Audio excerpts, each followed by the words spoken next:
అందరూ హాల్‌లో కూర్చొని ఉంటారు. ఇక మన ఇంటికి ఒక గెస్ట్ వస్తున్నారు తెలుసా అనేది అంటూ ఉంటుంది. ఎవరు చెప్పాలా? పవిత్ర అని.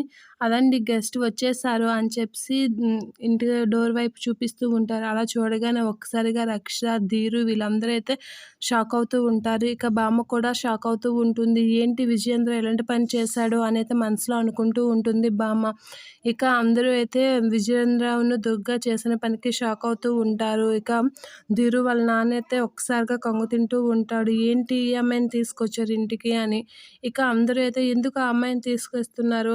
దానివల్ల నా కొడుకు ఎంత అవమానాలు పడ్డాడు. అలాంటి అమ్మాయిని ఇంటికి తీసుకొస్తారా? అనేది అంటూ ఉంటుంది. ఇక దుర్గ అయితే నీకేం పర్వాలేదు రక్షిత రా అని చెప్పేసి పవిత్ర రా అని చెప్పేసి లోపలికి తీసుకొని వస్తూ ఉంటుంది. ఇక అతన్ని చూసి బామ్మ అయితే చాలా సీరియస్‌గా చూస్తూ ఉంటుంది. ఇక ధీరు అయితే ఈ అమ్మాయి వల్ల నేను ఎంత అవమానాలు పడ్డానో నా జీవితంలో ఎవరు పడిన అవమానాలన్నీ నేను పడ్డాను.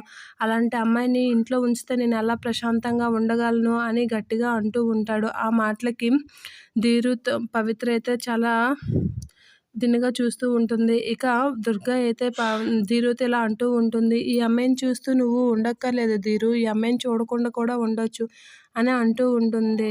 ఇక రక్షిత వీళ్ళందరూ అయితే "నువ్వు చేసింది పెద్ద దీనిలా ఫీల్ అవుతున్నావేంటి? అయినా అమ్మాయిని ఎందుకు తీసుకొచ్చావు" అని అంటూ ఉంటాడు. ఇక విజయేంద్ర వర్మ అయితే "ఈ రోజు నుంచి ఈ అమ్మాయి బాధ్యత నాది" అని అంటూ ఉంటాడు. ఆ మాటలకి